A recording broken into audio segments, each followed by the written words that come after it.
Hello everyone and welcome back to Matriarch Astrology. Today we are diving into Venus in your child's chart and how its placements can indicate what your child values, their relationships, and their sense of love. Venus can tell us how a child may form their bonds, express their affection, and what brings them joy. Now first, I want to give a quick disclaimer that this video is a basic intro and insights, as I do not have access to your personal child's charts or any of their other aspects that may affect how this Venus will express itself. So this is very general, and in order to get a deeper insight, I highly suggest a child chart reading. Now, let's start with Venus in the first house. If your child has Venus in the first house, they are likely charming, expressive, and affectionate in how they show their connection with others. They might draw others in with their warm and friendly personality. Now, here are 3 quick parenting tips. 1, you want to encourage self-expression. Of course, this goes by age and what is appropriate for them. Number 2, teach healthy boundaries. Help them understand that it is important to say no to others, even if they love making others happy. And number 3, support social connections. Offer them opportunities to build friendships,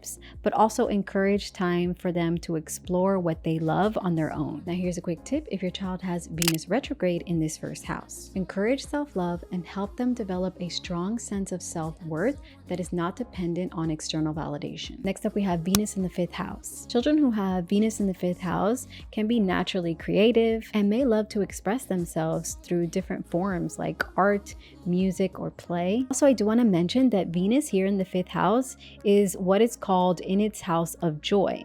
Now, I'm not going to get too deep on that topic, but you can look up what it means when Venus is in the 5th house and what it means to have a planet in its house of joy. Venus is very strong here in a short note. They can also be affectionate and seek those type of connections through different type of hobbies or play. So parenting tip number 1 would be to encourage creative play. Provide them the opportunities to explore different type of creative outlets like painting or art or even music or drama. Number 2, celebrate their uniqueness. And number 3, support social, fun, engaging activities. This could be by facilitating play dates with other children or group activities where they can connect with other children in creative, fun ways. Here's a quick tip if Venus is retrograde here in this 5th house. Encourage them to pursue their creative outlets, but remind them that it's okay if their efforts aren't received or valued by others. Next up, we have Venus in the 11th house. Children with Venus in the 11th house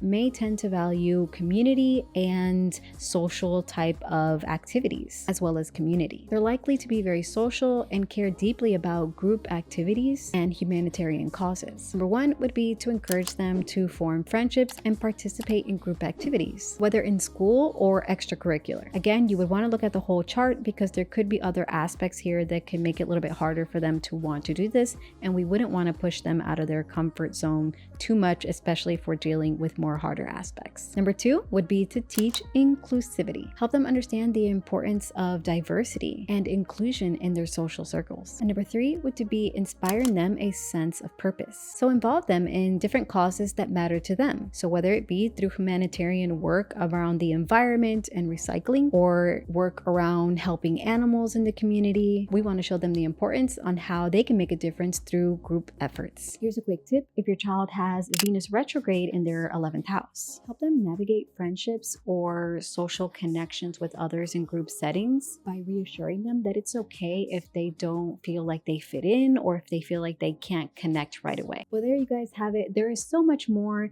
that goes into Venus, but this is just a quick introduction on Venus and what your child may find value in. I hope you guys really enjoyed this video, and if you did, please make sure to like, share, and subscribe, and hit that bell notification for more Parenting with Astrology insight videos. Until the next one, I will see you guys in the next video. Bye.